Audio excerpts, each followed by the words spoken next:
Welcome to Soccer Morning on World Soccer Talk. Here's your host, Jason Davis. Good morning, everybody. Happy Wednesday. Welcome into Soccer Morning here on WorldSoccerTalk.com. We are live and we are fired up. Let me just tell you. This despite the fact that both Trevor and I are suffering from a severe lack of sleep. If you are only waking up and it's 6 o'clock on the West Coast, or if you're only getting your first cup of coffee because it's 9 o'clock on the East Coast and 8 and 7 in the middle there, maybe you haven't heard that FIFA done got. No, not exactly. FIFA, but officials in Zurich have at the request of the U.S. Department of Justice, arrested 7 individuals, 14 people indicted in a corruption probe related to television rights, bribery, the whole thing. Everything you know about FIFA has come to a head over the last, 9 hours or so. The New York Times, several other outlets broke the news last night around midnight Eastern time that Swiss officials had arrived at the hotel that was housing several FIFA executives and led 7 of them, I believe that's the right number, away. Not in handcuffs. They didn't get cuffed. They got politely escorted from the premises and placed into Nissan Leafs, apparently. Apparently that's what they picked them up in. This is a big deal. Now, there are a couple of things. We'll add some context to this morning. As Trevor, look, you understand that the people that are working this story, the people commenting on the story, certainly the people reporting the story, all very, very busy people. Right now, this is still a developing situation. The New York Times is still updating their story as we speak. So it's very difficult for us to grab somebody who is directly involved. And rather than get someone who's on the periphery or is only observing it from the same perspective as the rest of us, we're gonna trudge along here. We're gonna try to get some things together. If we don't, we'll open up the phone lines. It'll be your show. Because there's really no other story. I mean, there's MLS matches tonight, 3 of them. There's U.S. Open Cup tonight. There's a Europa League final today. And yet all of that is taking a backseat. The U.S. Women's Media Day is happening in New York today. This is a little troubling from that perspective, overshadowing nearly everything else happening in the world of soccer, including the U.S. Women's Media Day, and then we'll trickle into the into the Women's World Cup in Canada. Now, in terms of analysis, and this is where I'll start here, just put this out there before we go into some of these details. I don't know what's going to happen. And anybody who says on Twitter that they know what's going to happen is, taking some liberties here. Now, I think it's really, really easy for all of us to be extremely cynical when it comes to FIFA. This is what they do. They corrupt, absolutely, and then they get away with it. So, Sepp Blatter not arrested, by the way, if that's a detail you were looking for. Sepp Blatter not indicted, not included in the list of individuals. So, any hope of him facing charges right now, has to be put aside. Now, I did see something from Michael S. Schmidt, one of the New York Times reporters who was in Europe, who was in Zurich, covering the story. Apparently, he told CBS that Blatter, quote-unquote, could be arrested. Now, does that mean it's going to happen? No. Does any of this mean that Sepp Blatter will not be reelected FIFA president for a 5th term on Friday when the FIFA Congress convenes in Zurich? No. In fact, more likely than not, he will be reelected. Now, if you're thinking, okay, what does all of this mean? And we'll go over these individuals here in a second. But what does all of this mean for the 2018 and 2022 World Cups? Now, these are also pulled into this criminal probe. The Swiss are actually running their own probe. Some of this has to do with the voting processes for those 2 World Cups, which we know were shady, regardless of whether or not the U.S. deserved the World Cup or Australia deserved the World Cup or England deserved a World Cup in 2018. We know those processes were shady. There's certainly vote trading, if nothing else. But this is being FIFA. We can all assume pretty safely that money was being traded for votes. in terms of the 2018 and 2022 World Cups, and really, as Americans, the one we care about is the one we bid for, 2022. Any notion that this is going to lead to a revote that could then allocate that World Cup to the United States should absolutely be put aside. I don't think it's going there. FIFA has issued a statement that says the presidential election will go on and no revotes will be held on 2018 or 2022. They're digging in their heels as you would expect them to. They're also saying they're cooperating, but they're also painting themselves as victims because, again, that's what FIFA does. So this is only somewhat satisfying, this whole process.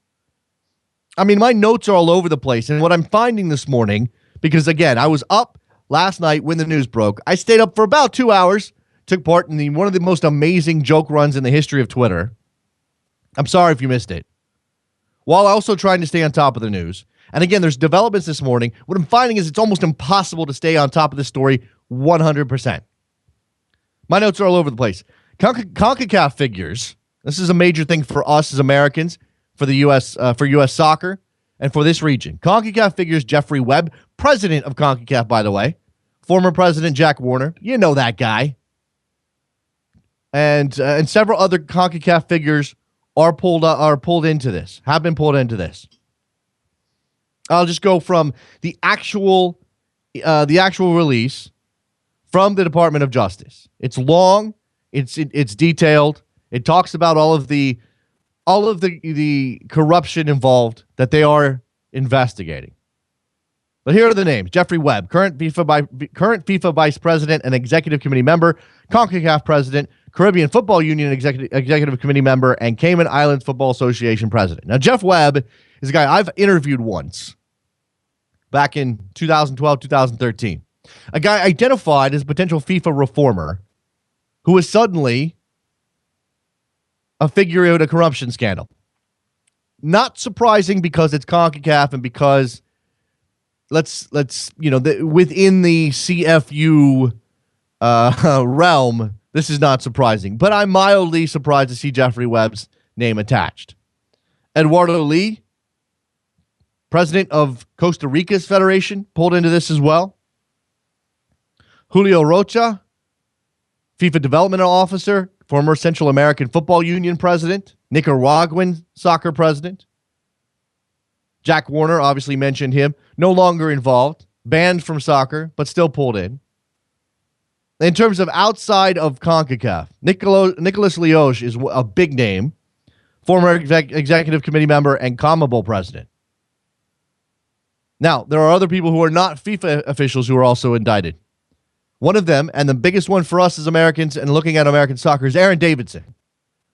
Aaron Davidson is president of Traffic Sports USA, the American arm of the Brazilian company that has its tentacles all over soccer, most notably in the NASL. One of the driving forces for the creation of NASL was Traffic Sports. Now, they have divested their interest in several clubs in the recent past, but their involvement is still considerable. Aaron Davidson is the chairman of the board of NASL. So there's your connection. So we've got a bunch of things rolling down the hill here. Not exactly sure where they're going to, what things they're going to take out. Could NASL be affected? Absolutely. Don't know how much. Probably would go on. Probably wouldn't be the end of the world for the NASL, but it doesn't look good.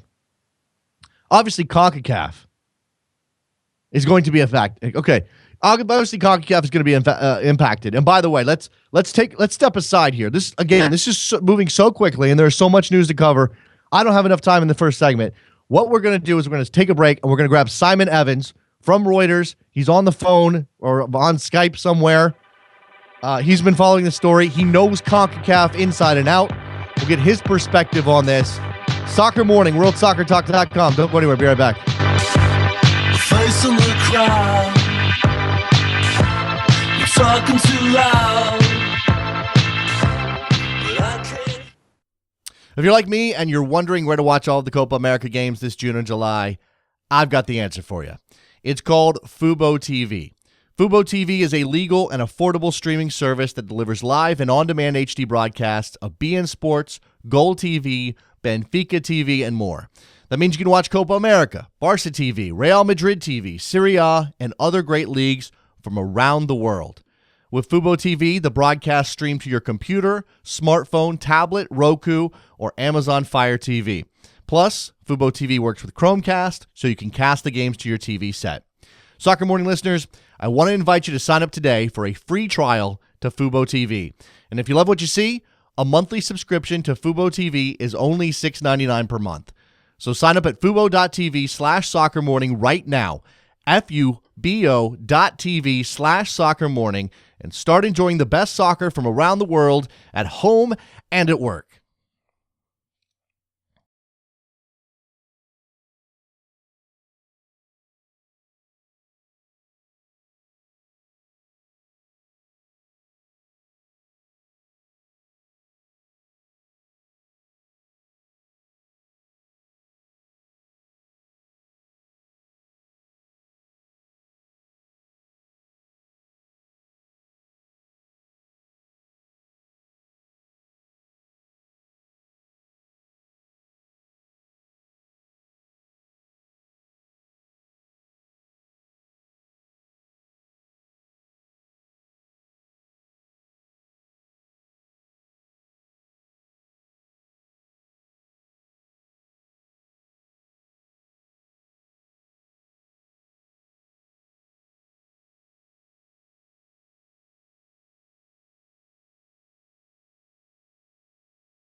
Welcome back to Soccer Morning on World Soccer Talk with Jason Davis. Back on Soccer Morning, we're going to move quickly here. We have Simon Evans. He's currently in a car in England, so our connection is not the best.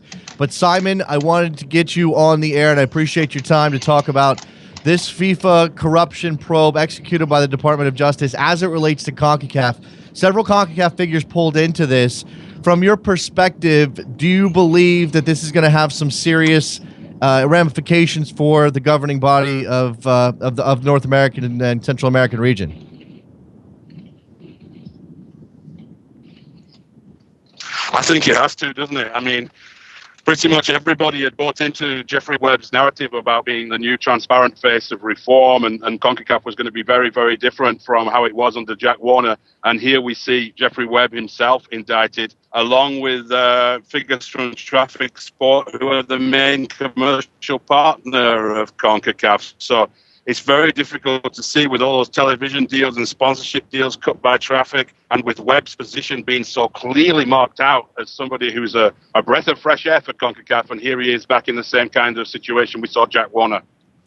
You mentioned Traffic. Aaron Davidson included in the list of names indicted by the Department of Justice, and I guess for us the practical issue immediately is for things like the Gold Cup and some of these CONCACAF tournaments.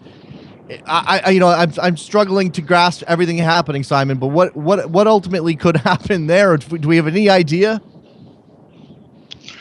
Well, we waited to get the actual details of the cases from the Department of Justice, exactly what it is that they're talking about kickbacks in that document that they put out there, but we haven't seen the specifics about what Webb and Davidson in particular are being accused of. I focus on those. Obviously, there's a lot of South American aspects to it, and the Copa Centenario has been a big deal cut between CONCACAF and CONMEBOL with a big television deal as a component in it.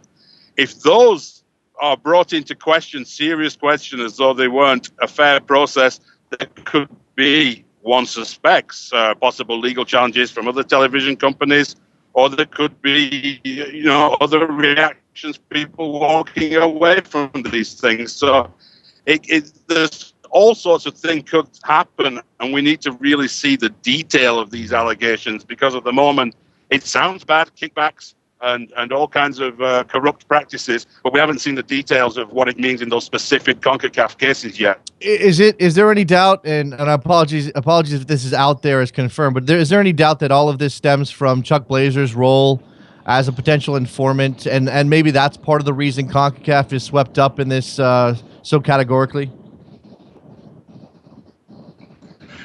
Yeah, I think the presumption, after what the New York Daily News reported about 6 months ago about Chuck Blazer, working with the FBI as part of whatever deal he's reached with them, and it seems like one of Jack Warner's sons may have also, reading between the lines of that statement from the Department of Justice, have done something similar.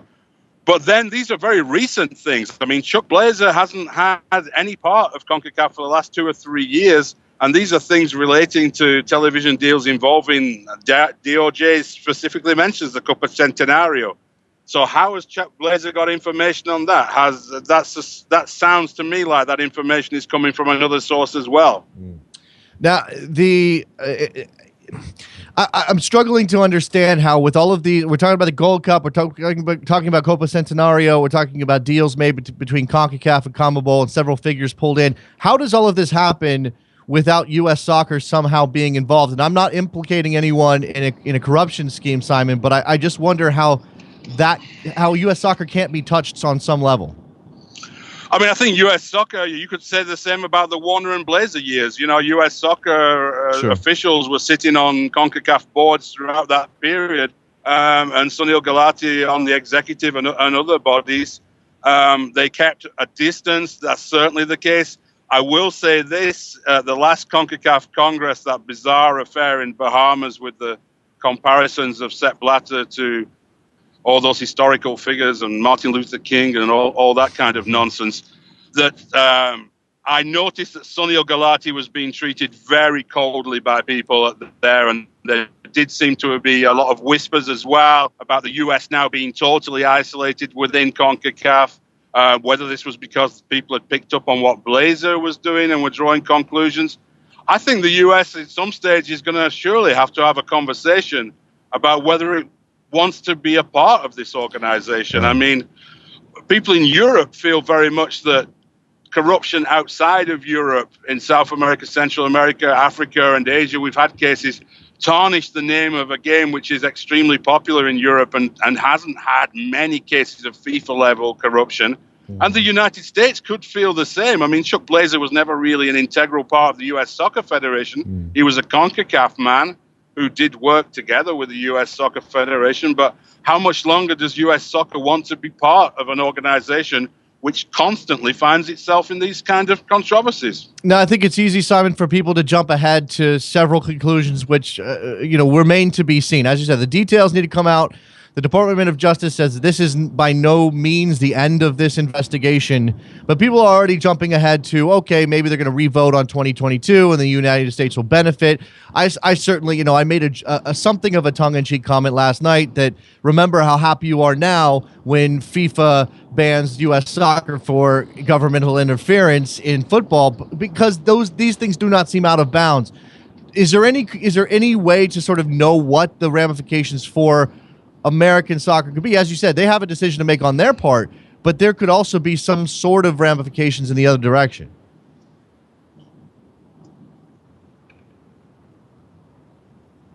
You still with me, Simon?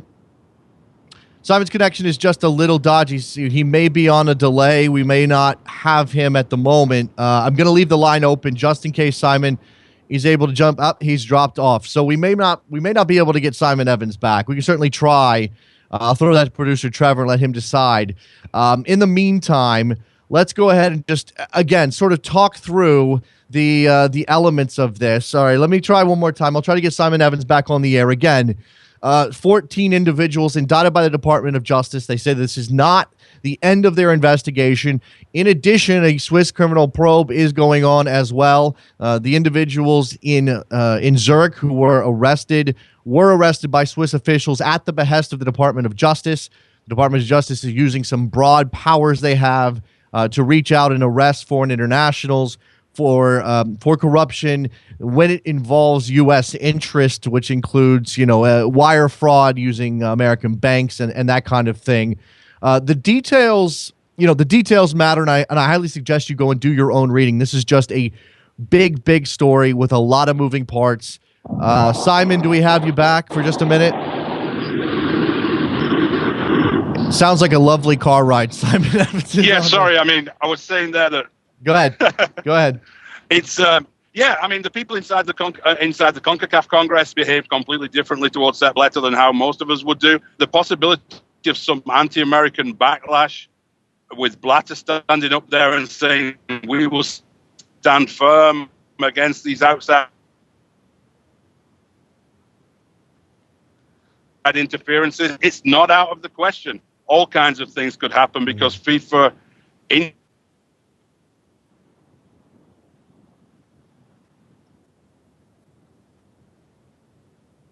Again, apologies for the connection with Simon Evans. We grabbed him last minute. He is traveling in England. Simon, if you're with me still, again, apologies for the connection. CONCACAF's headquarters in Miami are being raided. That report came out this morning. So this may not even be the end for CONCACAF figures. We don't know what's going to come out of that investigation. But should other figures be indicted? Other CONCACAF figures be indicted, or there be some serious criminal investigation into CONCACAF business, which I imagine there is, I guess we don't have a precedent for what happens then. Who's running everything, even if we move beyond just the corruption involving television rights? Yeah, I mean, what we've seen FIFA do sometimes with certain federations which have got themselves into such a mess that they almost seem like no one can govern them, is that they will appoint somebody to run the organization administratively until things can be sorted out. They use the phrase normalization committee, although in the world of FIFA, what is normal, who knows? But I mean, that's not out of the question if other people within CONCACAF, in terms of the administration, can't actually function, and the tournaments and games and events can't go ahead because there aren't people to lead the organization. It is feasible, I suppose, that FIFA could intervene and put some people temporarily in charge there. We mentioned the name Aaron Davidson. He is the chairman of the board for the NASL. He's also the president of Traffic Sports USA, which is what swept him up in this investigation, I imagine, Simon. And Traffic is a bit of a controversial company within American soccer circles, certainly. Should there be any worry on the part of NASL fans or administrators in regards to Aaron Davidson being included? Well, Traffic Sports have tried over the last couple of years, haven't they, to pull out of directly running teams within the NASL. I think they still are directly involved in Carolina Railhawks. Is that right? I believe that's true, yes. Yeah, whether they're not, they divested themselves of the Fort Lauderdale Strikers and a couple of other clubs as well. But clearly the NASL was a Traffic Sports project from the start, and how much of the league's office and other things are supported by Traffic, I don't really know, to be honest, but you would think there would certainly be some sort of knock-on effect for the league.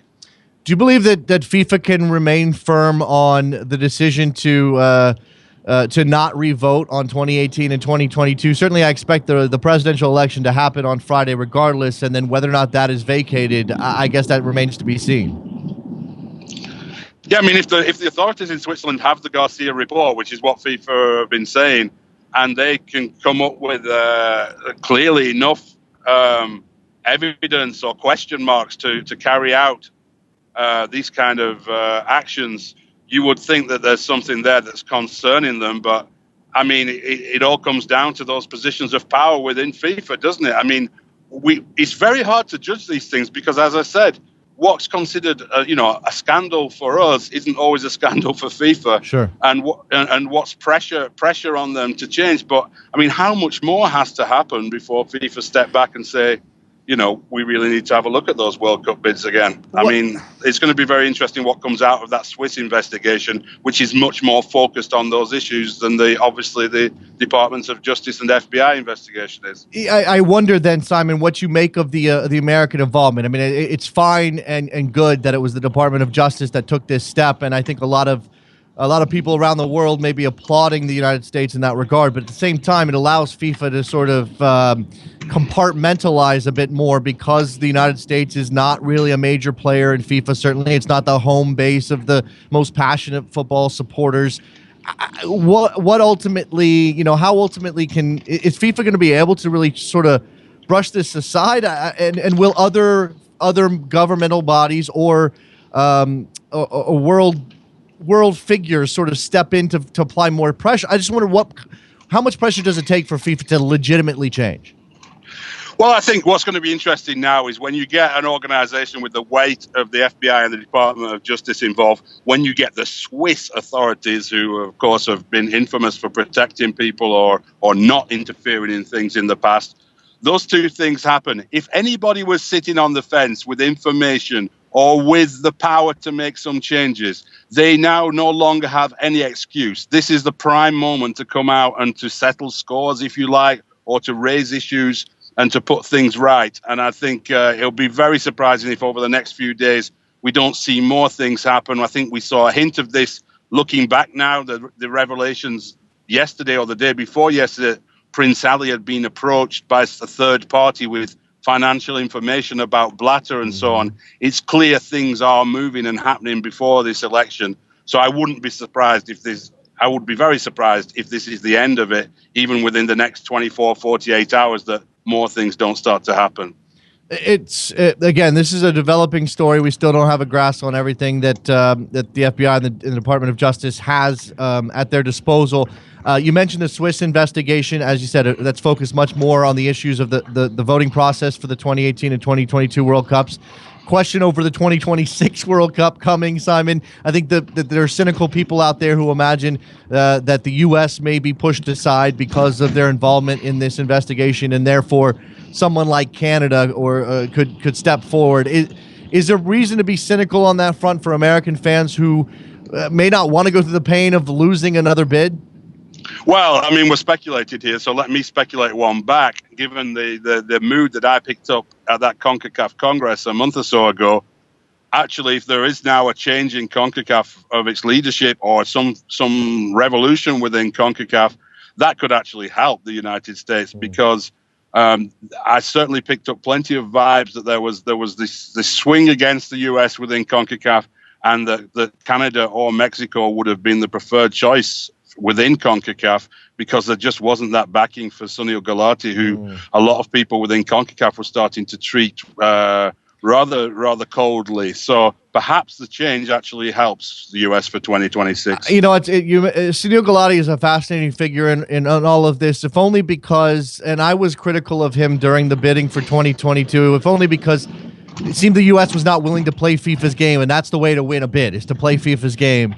But now Sunil Gulati, if the United States is not implicated, the U.S. Soccer Federation is not implicated directly, and certainly there's no indication that Sunil Gulati is swept up in this, then they do have the moral high ground on that front. I just don't know what benefit they actually get out of that.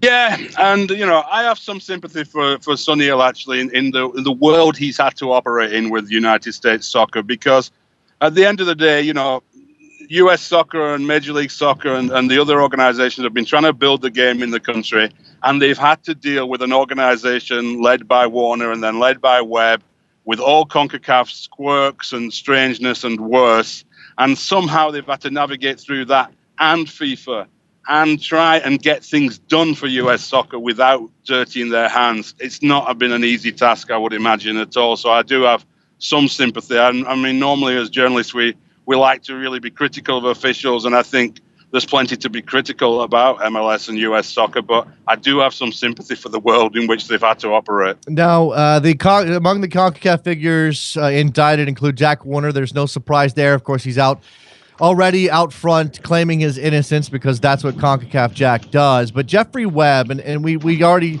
discussed him briefly. He was the CFU president. He's obviously a representative of those small Caribbean nations who make up so many of the voters in CONCACAF. Is it possible that this could result in a wane of influence among the Caribbean nations? And is that a good thing ultimately for a region that does have a couple of heavy hitters and then a lot of minnows, Simon?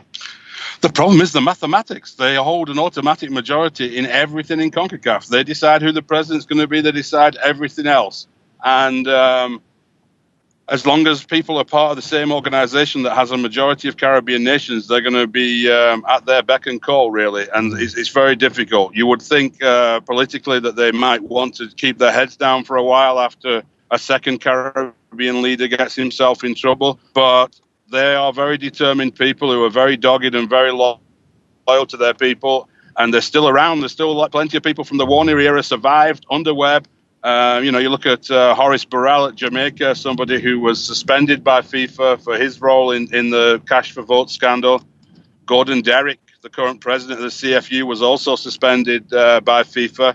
These people aren't likely to want to give up their power very easily. The interesting thing to think about, of course, is if they weren't part of an organization that had Costa Rica, United States, Canada, and Mexico, in terms of football, they would be absolutely nowhere. So they might want to have a little bit of humility and think about what kind of relationship they want to have with people. But as I suggested, it may also be that Mexico and the United States and Canada and other countries wonder whether it's in their interest to continue to be part of an alliance with the Caribbean nations. There's so much of this is speculation. Lots of questions, Simon, from people, and one of them I just had was, with Aaron Davidson being included in this group and the potential impact on traffic sports and their U.S. interest, is that a boon for some and for MLS? And I don't even know if we can even begin to ask that question. Well, if traffic and the head of, even more significant than what's happening with Aaron Davidson is what's happened with the head of traffic proper in Brazil, who's in serious, serious trouble according to this, and the amount of money being talked about that he may have to repay or forfeit and so on is huge. If traffic find themselves out of the picture, and that's not inconceivable, then clearly there's an empty space in a vacuum in the market that some could possibly take advantage of. There are other companies that would look to fill that gap as well. But yes, in theory, some would have some options there, yeah. Now, I've heard today developments that UEFA, with the Europa League final happening in Warsaw tonight, and CONMEBOL, many of their leaders gathered in Zurich for the FIFA Congress, obviously, are going to hold emergency meetings, or maybe already are doing so, Simon.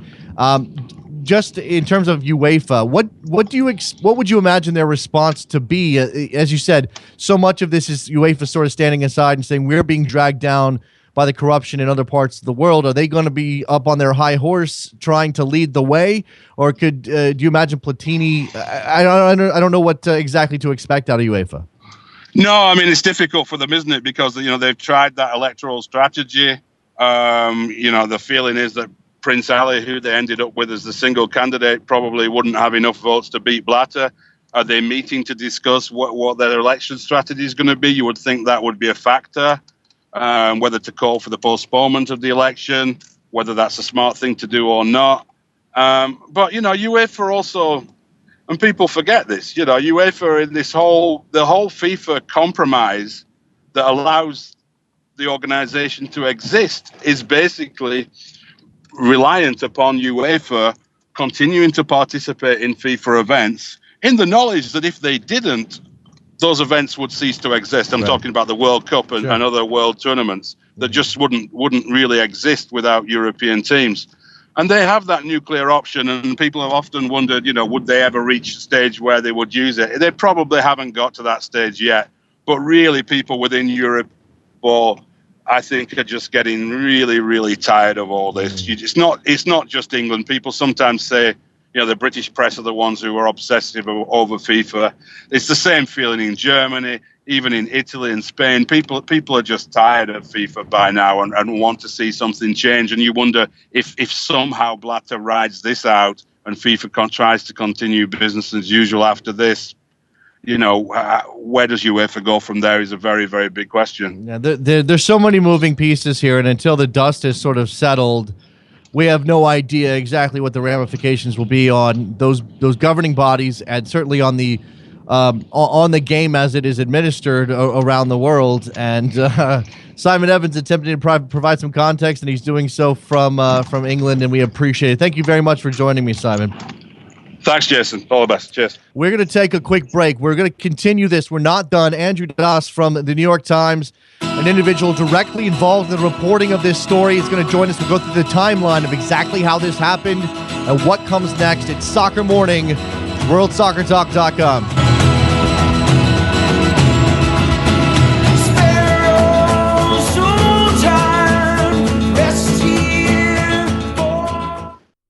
If you're like me and you're wondering where to watch all of the Copa America games this June and July, I've got the answer for you. It's called FuboTV. FuboTV is a legal and affordable streaming service that delivers live and on-demand HD broadcasts of BN Sports, Goal TV, Benfica TV, and more. That means you can watch Copa America, Barca TV, Real Madrid TV, Serie A, and other great leagues from around the world. With FuboTV, the broadcast stream to your computer, smartphone, tablet, Roku, or Amazon Fire TV. Plus, FuboTV works with Chromecast, so you can cast the games to your TV set. Soccer Morning listeners, I want to invite you to sign up today for a free trial to FuboTV. And if you love what you see, a monthly subscription to FuboTV is only $6.99 per month. So sign up at fubo.tv/soccermorning right now, fubo.tv/soccermorning, and start enjoying the best soccer from around the world at home and at work.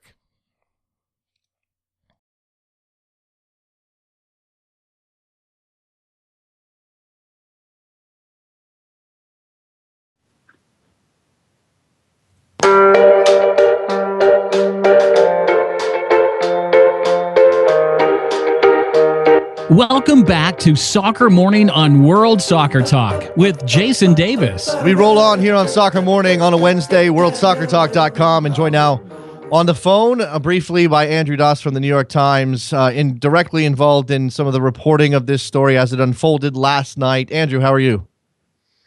I'm okay. I'm tired. I imagine that you're tired. Let's talk about the timeline and exactly how these things unfolded there in Zurich. If I'm not mistaken, it was about midnight East Coast time that word came down that, and New York Times issued the first story that said that Swiss officials were in fact arresting FIFA individuals at this hotel in Zurich. How did this all come together? Well, without giving away too much, we had two guys in the hotel, not by accident. Guys that there'd been a lot of reporting done beforehand by a lot of people, including the four guys on the story: Sam Borden, Mike Schmidt, Matt Apuzzo, and Willie Rashbaum here in New York. So there were some different departments involved, a lot of reporting. The government doesn't necessarily tell you when they're about to go around arresting people, so you got to do the hard work yourself. And fortunately, the New York Times has some people who are pretty good at that. Absolutely. We saw some fascinating stuff come out of Zurich directly, and obviously the reporting of the New York Times. Excellent, as always. As you understand it, this is not the culmination of this investigation, but sort of the first salvo? It seems pretty clear that it's not the end of the line. We got cooperation from Chuck Blazer, who knows a lot about what's gone on over the years and is an amazing resource to them, even though he's quite guilty and paid a $2 million fine already for what he's done. They're pretty deep into CONCACAF now, into the big tournaments in North and South America. They're into some TV people, and now the Swiss authorities are going to go back into this 2018-2022 stuff they announced today too. So. We're not done at all. No, right. Is some of the reason that so many figures from CONCACAF, which is obviously North America and the Caribbean, and obviously some South American officials as well, but is the understanding that jurisdictional elements played a part in sort of the preponderance of figures from the Americas? Yeah. The way our story explains U.S. law, which is the way I now understand it, it doesn't take much for the U.S. to be able to claim jurisdiction. You can route a couple of payments through a bank, run it through a ISP in the U.S. CONCACAF has offices in Miami, so Right. they're de facto under U.S. jurisdiction by virtue of that alone. So, so they got into it a little bit and clearly put the work in. This is years in the making. They didn't throw this together in a weekend. So, Well, and I guess to that, what from the reporting and I guess what was the impetus for the investigation? I mean, at some point, someone had to say to the Department of Justice and the investigators and the FBI, hey, this is something you need to look into. Was this? I guess the question is, where do you think that this investigation stemmed from originally? I think, well, it goes back. I guess you can probably track it all the way back to 2011 when Blazer turned in Jack Warner over the vote buying in the 2011 presidential election. That got Bin Hammam and Warner in trouble. It also boomeranged and got Blazer in trouble. And what ended up happening was CONCACAF then went and did this huge integrity report, which is fascinating reading if nobody's read it, that detailed essentially that Blazer and Jack Warner had run this massive fraud for decades in CONCACAF. But one of the things that came out of it was that they owed millions in unpaid taxes. They'd not been paying their own taxes. They hadn't been paying CONCACAF's taxes. And so that got the FBI and then the IRS involved. And that's some pretty strong leverage, I would guess, from my reading of what they found. And that gives you a pretty good hammer to hold over somebody's head. In the DOJ release today, they said Blazer paid a fine of $1.9 million and had agreed to pay a second one. So, like everything else, it came down to money, I think.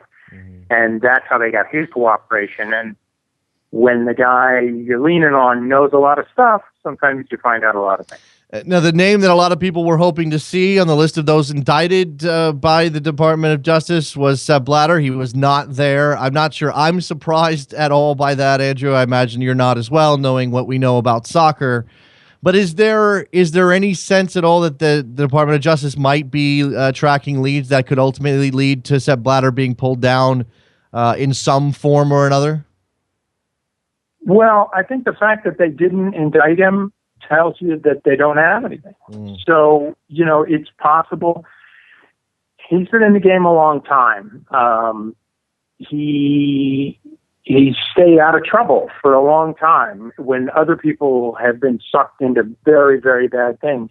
So there's part of him that's a bit of a survivor. Do I think Sepp goes around putting hundreds in his pockets? He's kind of above that. The guy lives the life, he probably hasn't picked up a check in 35 years. So to me, what's Sepp Blatter got to worry about 50 grand here and 40 grand there for? So he's not going to screw up this good thing that he has, right? Over a little bit of a payment. Everybody who's ever dealt with him or written a big story about it says it's all about the power and not the money for Sepp, because he doesn't pay for anything anyway. So what's the money? He's going to have that job until he dies. Does that mean? I mean, if my understanding is correct, the element, the portion of the law perhaps used to go after FIFA officials and those involved in some of the bribery and the graft was the RICO statute. Is he above? If he's not directly benefiting, but he is overseeing that process, he can't be pulled. I mean, I guess that's a question for a legal scholar, not for you. Yeah, probably. Okay. I think we can agree that if they thought they could have got him, that would have been a pretty good scalp to get. Yeah. And the fact that they didn't tells me that they didn't have it. Now, the other part of this obviously is with the arrest happening in Zurich. People are going to wonder when there's going to be a trial, when will extradition actually happen. I imagine that could be an exceedingly drawn out process. I would think so. Also, a better question for a lawyer than for me. Okay, when with the Times reporters on the ground there in Zurich, I guess the process of actually taking these gentlemen, and they're all gentlemen, that seems to be the way FIFA runs, out of the building was exceedingly polite. There was no showdown. Oh, it really was. As I understand it, they let everybody collect their things. Nobody got cuffed, no matter what you hear on TV. As far as we know, nobody got cuffs put on them. They asked them to come, and they went along with them. It's not, you're not talking about drug kingpins or murderers here. I mean, these guys, Jeff Webb's a banker, and they're gentlemen in really fancy suits, and you wake them up and you tell them you got them, and they sort it out and let the lawyers fight over it. We haven't heard from U.S. Soccer on any of this, have we? Sam Borden spoke with Sunil, who actually showed up at the press conference this morning, the FIFA press conference. So Sam will have a story later today, so I'll tease that right now. Excellent. That's a good tease for later on. Certainly be watching the New York Times for developments, and there are continuing developments. Andrew, I imagine that you said you were rallying, but in part that's probably because things are still happening. Yeah, we've got some other things cooking today. I think the meat of the rousting guys from bed is over, obviously. So I understand that they went into the CONCACAF offices in Miami. They've been in the FIFA offices in Zurich. But I think the drama of the day was at dawn, and now everybody will hold. We're looking forward to the Department of Justice's press conference later this morning, see what they have to say, and there'll be some more details out of that. And we're following some other things too, so we'll see where it all leads today. Is the understanding that this is an entirely American-led investigation? Was the cooperation? I imagine there would be on some level, but we don't expect other national police organizations to get involved in indicting anybody right now? Well, I guess not. I mean, the U.S. kind of took the lead. The Swiss had the Garcia report because FIFA gave it to them, and as simultaneously to the U.S. Request today, they did their own raise and took some documents and some data files and stuff out of FIFA headquarters with FIFA's consent, apparently. So, the Swiss will probably pursue their own things a little bit, but I don't think you're going to get 40 different prosecutions in 40 different jurisdictions now. And the Department of Justice probe, the investigation, is not related directly to the World Cup bidding for 2018 and 2022? No. I think there was a thought that because everybody always talks about that, that's what this must be about. And I, not to criticize, I think the British news media always wants to relitigate that. So they always think it's about that. But in this case, it appears to be a Capone-style tax investigation. And, that kind of, it's going to be a lot of documents and a lot of account numbers and dollar signs. We'll see where all of those lead. Ultimately, what the ramifications for FIFA and the individuals indicted might be. Last thing, Andrew, do you ultimately, from your just a personal perspective, think this is a turning point, or are we going to just see FIFA roll on and Sepp remain Teflon Sepp? I think you and me and a lot of your listeners kind of understand what's going on here. So I'll believe it when I see it. Exactly, I do think it's a big deal. I was surprised that Jeff Webb got pulled into this because I had considered him kind of a voice of reason and judgment maybe in this whole mess. So that was a little surprising to me. And if a guy like that is proven by somebody to be implicated in this, then maybe there's no hope for anybody. Yeah, absolutely. Well, let's hope that there's hope for Sunil Gulati. I'm fascinated to see exactly what he says. We'll be looking for that Sam Borden piece later on today at the New York Times. Andrew Doss from the New York Times joining us despite his long night. Andrew, I appreciate the time. Thank you very much. Hey, no problem, Dick. And one more thing. Congrats on your new series. I appreciate that, Andrew. Thank you very much. All right, let's take a break. We'll let Andrew get back to his work.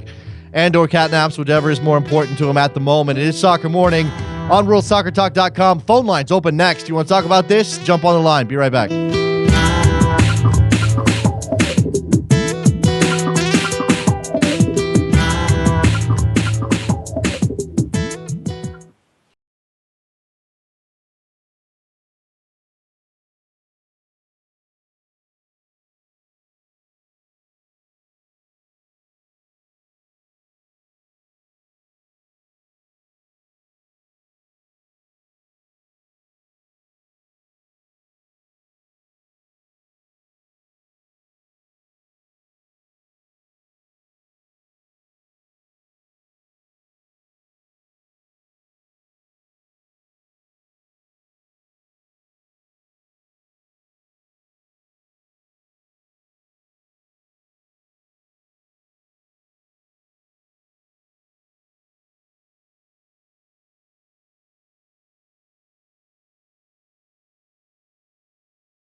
Welcome back to Soccer Morning on World Soccer Talk with Jason Davis. Here we are back on Soccer Morning. Phone lines now open, 646-832-3909 here. We are live. It is time for you to speak up on your thoughts on the developments overnight. The FIFA officials have been indicted by the Department of Justice, as we just spoke to Andrew Doss from the New York Times, outlining that this is mostly about taxes, bribery, corruption, and the like. This is a situation that, from this vantage point, looks like it could have some long-ranging effect. But for the time being, very short timeline, FIFA has already said that they will go ahead with their FIFA presidential election set for Friday, and that they will not re-vote on the 2018 and 2022 World Cups. One of my favorite Sepp Blatter bashers is on the line, Rick from Philly. What's up, Rick? Hey, Jason. Busy night, yeah? Oh, yeah. I'm calling to get from the potential for Jasper Cillessen going to Manchester United. No, you're not. Stop it, Rick. Stop. Don't do that to me. We're going to have a Gold Cup in 6 weeks. CONCACAF president who won't enter the country, and the company organizing it won't want to operate at all in the U.S. Yeah, that I think is the most pressing issue for us as American soccer fans, for anybody who's a CONCACAF fan. What happens with that tournament, which, as you said, is organized by traffic and with the president of CONCACAF indicted and unlikely to be returning to the country anytime soon, the president of the Costa Rican Federation indicted as well, Aaron Davidson, obviously president of Traffic Sports USA, indicted. So that element of this is... And then you've got the Olympic qualifiers right after that with exactly the same situation. I don't exactly know that, and that's what I wanted to get to with Simon, and he doesn't know, because, again, I don't know what the precedent is. He did indicate that FIFA sometimes steps in to help with these things, but FIFA is also sucked up into all of this, and clearly the United States is a little bit radioactive for FIFA officials at the moment, Rick. I don't know. I hope we play some soccer. That's all I'm going to say. I hope we play some soccer. There is, from I remember reading, there is precedent back when Jack Warner had surgery a long time ago, the Secretary General can effectively run everything, and I don't know how involved Enrique Sanz is, but you have to think, if the former Secretary General is a source of information, you got the former CONCACAF president, the current CONCACAF president, and the head of the Venezuelan Federation, and traffic, all wrapped up in this indictment, then the Venezuelan current Secretary General of CONCACAF has to be who's the former traffic VP, has to be involved in some way. Absolutely. I think this is going to touch so many people. And again, it makes sense what Andrew said, that if they didn't have something, they clearly don't have enough to go after Blatter. So if you're not on this list, then they must have less on you than they have on the 14 people involved. But that doesn't mean that you aren't implicated in some way, and it doesn't mean that it's wise for those people who aren't indicted but are clearly connected to be showing up on American soil, flouting their connections to companies, again, to a company that clearly has engaged in some malfeasance here, Rick. Yeah, no, absolutely. Even Canada. I mean, is Sepp going to go to the Women's World Cup opener now? Is he even going to come to North America? I don't know. There's a lot of really interesting questions. And then finally, Canada's little pseudo bid to bid for the 2026 World Cup was essentially financed by traffic. So where does that go now? The impact on Canada. I got a ton of people on the line, Rick. I got to go. I appreciate it. Oh no, absolutely, man, absolutely. All right, so I'll talk to you soon. There goes Rick in Philadelphia. The impact on Canada's World Cup bid is something I want to dive into, but I don't have much information on. And I've seen some people who I like up in Canada sort of paint this as, it's a cooperative effort, but it's not as though Canada is being bankrolled by traffic. That matters, obviously. Robert in LA, what's up? Hey, good morning, Jason. I just want to continue on with the FIFA discussion, and I'll just say, with the World Cup and like the Gold Cup and Copa America All-Star, and you always have these executives at the games, and they always after like the opening game, they're shaking the hands of the teammates, and at the very end when they hand the trophy off, and I just have this image of no one being there, which I kind of like. I think it would be great to see. You think that just nobody there? Who hands the trophy? Yeah, or they'll send an intern, someone there to shake the hands of the players. Some intern's gonna have to give away the Gold Cup. All right, I can see that. You got anything else, Robert? No, that's what I wanted to say. I'll just be up and let you take care of everyone else. I appreciate it. All right, there you go. Yeah, we are. The lines are locked and loaded. If you're not getting in, you can keep trying. I can't make any promises. We're gonna get to everybody today, but I will make all the effort I can. Bill in New York, what's up? Hey, how's it going, Jason? It's an interesting. Blatter's definitely going to be there. Who is? He'll be at all those things. Blatter will be? Yeah, he'll be at all those things because after this whole thing's all said and done, he's above all of this. He's not getting locked up. I cannot believe. I read the article this morning. I said, "This is great. It's the first person I'm going to see, Blatter, and he's not one of the guys being arrested." Well, okay, let's this whole investigation to end corruption. Yeah. To me, almost feels like the investigation is now corrupt. Well, okay, look, the thing about Sepp Blatter, and I've consistently said this on this program for the better part of 2 years, Sepp Blatter is not the guy with his hand out. He's not the guy who's taking money. He's not the guy who is directly involved in selling media rights to companies that are run by his cousin so he can get a kickback. Sepp Blatter is just the guy at the top of the pyramid while everybody else is doing this. He has what Andrew said in that interview is exactly right. Sepp Blatter only cares about being the biggest name, the most powerful guy in world football. He cares about going after that Nobel Prize. He doesn't necessarily care about getting rich off of the game, which insulates him a bit from all of this. Doesn't mean he's not complicit. Clearly he is. He's not an idiot. But if he's not directly involved, then they're not going to be able to get him. And I'm not sure that means that. I'm not sure that that's a bad thing. Categorically a bad thing. If the bottom falls out of FIFA, Sepp Blatter may get sucked down with it, just as a consequence of all of these people going down. Not that he would go to jail or be indicted, but he may be just sort of flushed aside as the rest of the football world kind of looks up and goes, now we have to change something. We have to start over. We need to reboot the system. And you can't reboot the system with the same guy. You can't do that. But it actually, to me, it makes it worse because he knows all this is going on. And here we are, we want to stop corruption, and all of these people, these are the low guys. We can lock all of these guys up, but the big guy, well, we're not going to touch him. I know. We're going to let him go. And, I know it's frustrating. And everybody said, it's not about money. He can't do this without money.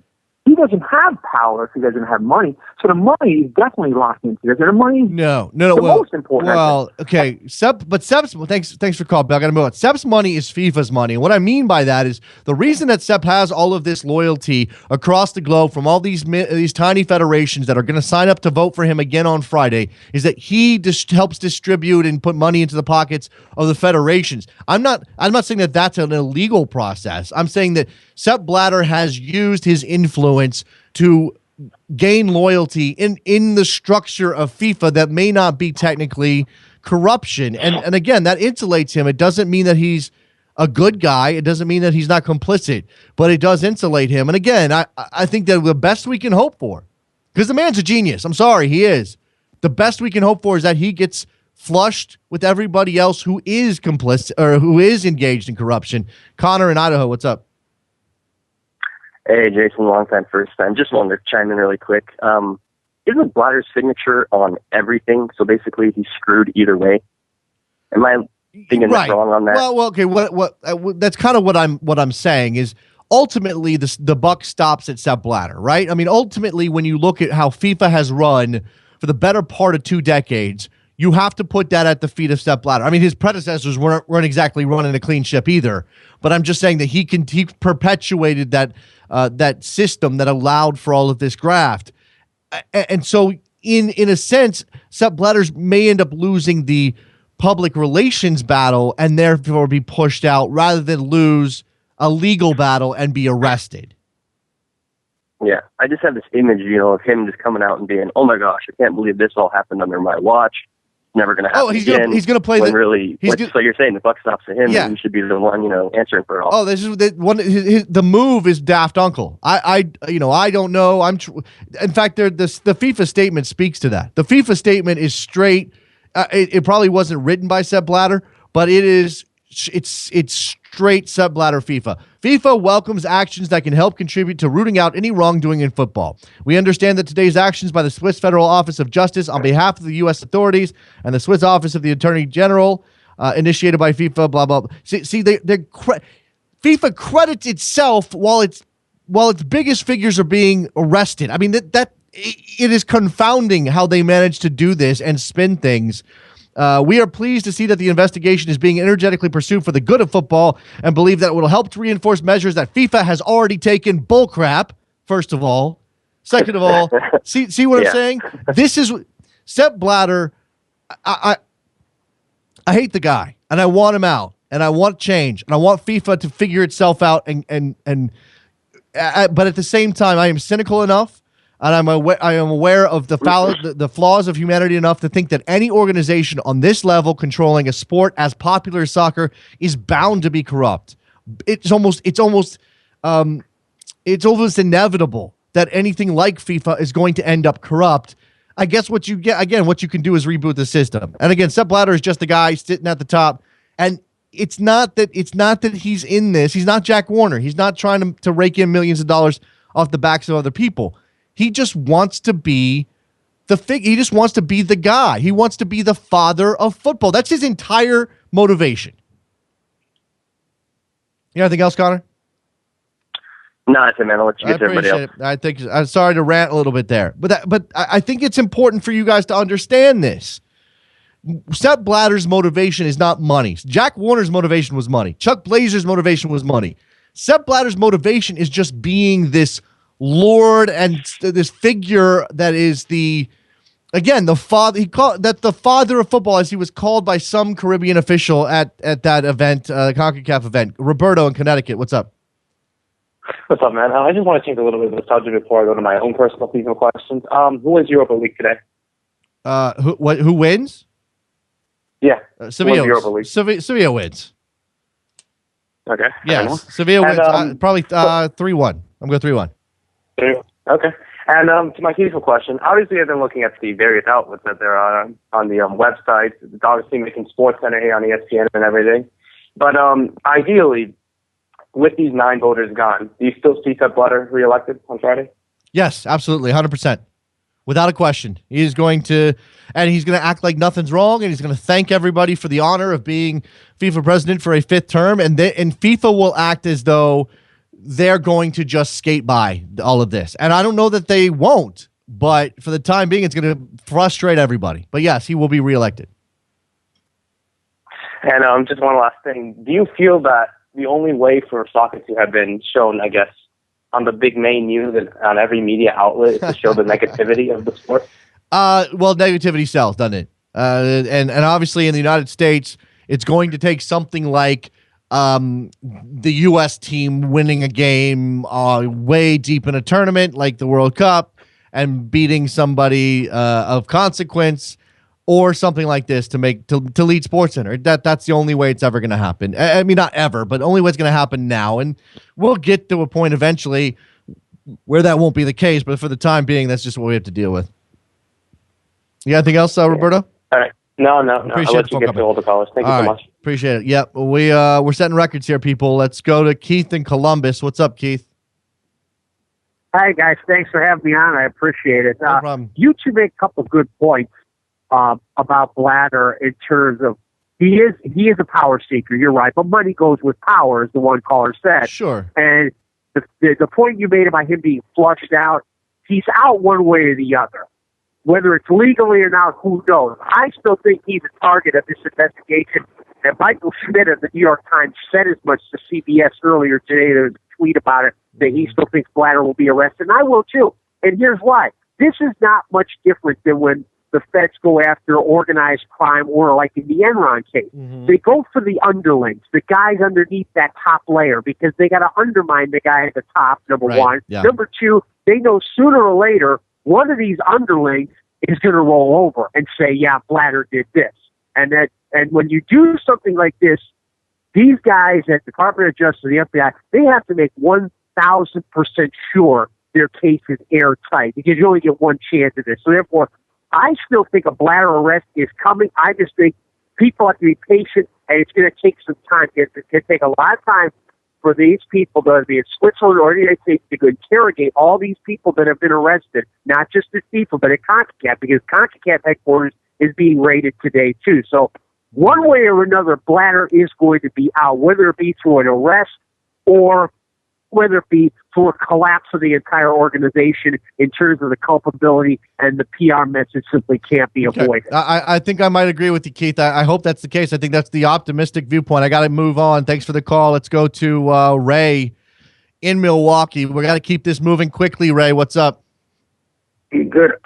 First, I just want to say that we have to be careful about replacing one dictator for another. If you look at it, they busted Al Capone for taxes, and that didn't stop organized crime. It only grew.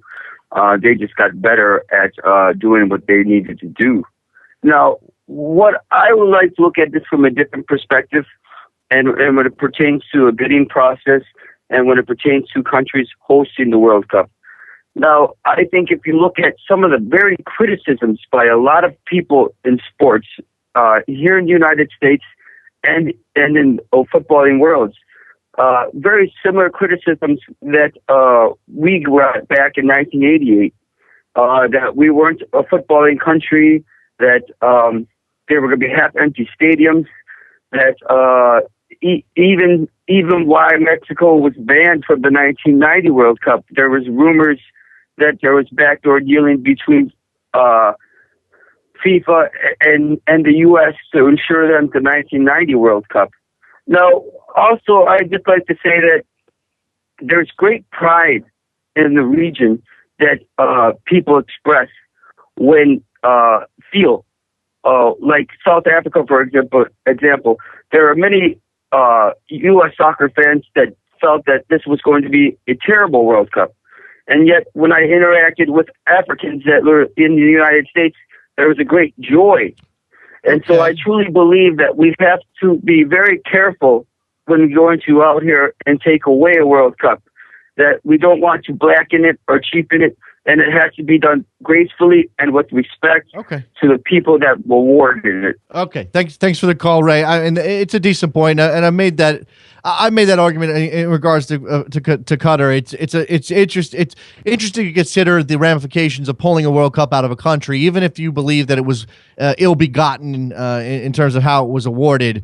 By the way, make sure you're following Andrew Doss on Twitter. It's Andrew Doss, DASNYT at the end.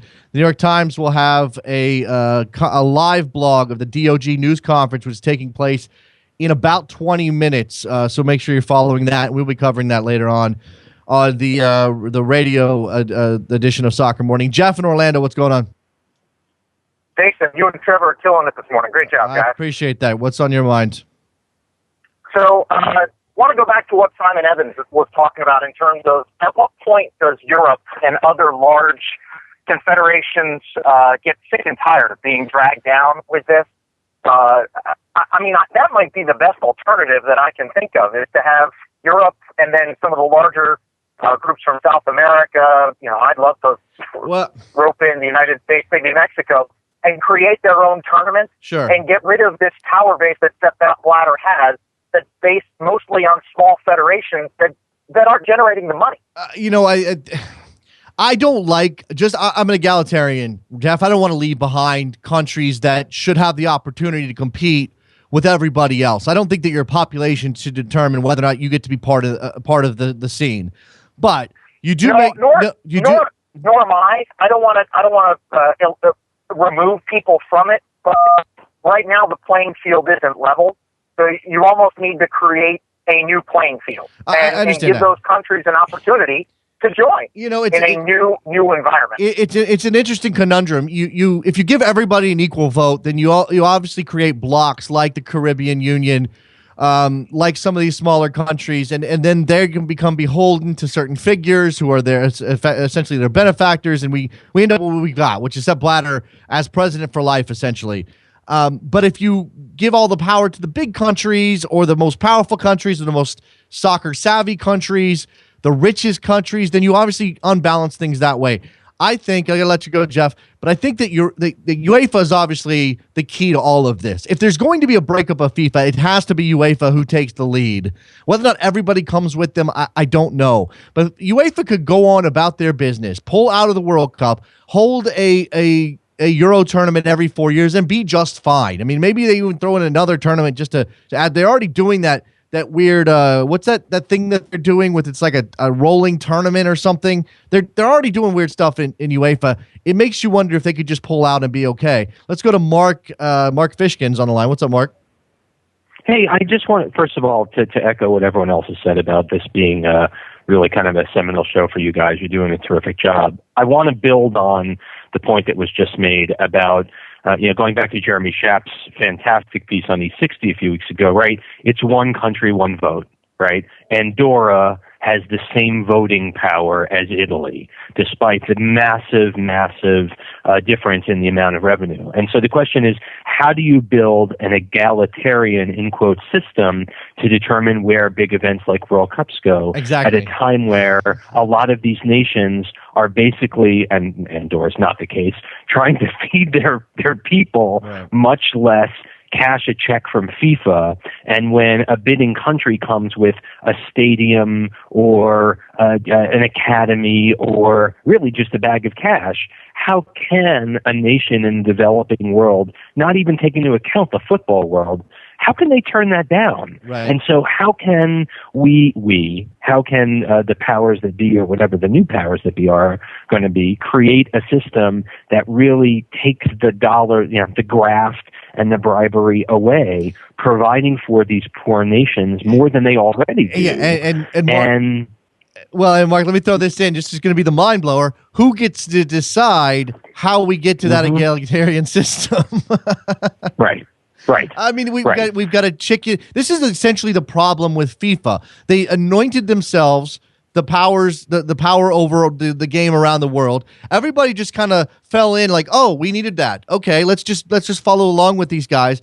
And then, 60, 70, 80 years later, whatever we're at now, I guess it's more like 90 years later at this point, they essentially have consolidated so much power that there is no oversight. There's no one to step up and say, you guys are screwing this up, and you're really making a mess of this, and there's nobody to push them out the door, and it takes something like this, which again, I think the analogy is a little rough, but it's essentially the Al Capone thing. It's we can't get him for this, and this, which we know he did, so we're going to go after him for tax evasion. Yeah, I mean, yes, and I think, listen, this is going to be, again, a seminal moment in world football history, and I hope, although it's not what's going to happen, that Sepp says, yes, this happened on my watch and I'm out of here. I mean, the guy is emperor for life until he's physically removed, and it's not just about Sepp, it's about the system and how we can all put the World Cup in interesting and successful places that want them without having checks under the table be a part of the process. Yeah. Mark Fishkin from Seeing Red, find that here on backheel.com. And Mark, the last thing I'll say is that I wonder if there will be a couple of ideas floating around on the internet. I wonder if that'll happen. You think that'll happen? If only anyone had a method that they could share their ideas so everyone could read them. It would really be terrific. Yeah, I look forward to reading 735 proposals for how world soccer should be governed. Thank you for the time, Mark. Appreciate it. Good call from Mark Fishkin. Last call of the day. Tim from Brooklyn, you're the anchor, man. You better bring it. Yeah, sure, man. Great show. I'd just like to say that, one, yes, maybe we'd all like to burn FIFA down, but this isn't just about FIFA. This is everyone. Everywhere you look, there is corruption going on, and it's BS. Whether it's so you got Qatar, slave labor, projected 3,000 people going to die to build stadiums. You got basically slave labor, the prison labor in Russia. You got the whole fight over financial fair play in Europe. You got Spain, where they're fighting over two teams getting all the money.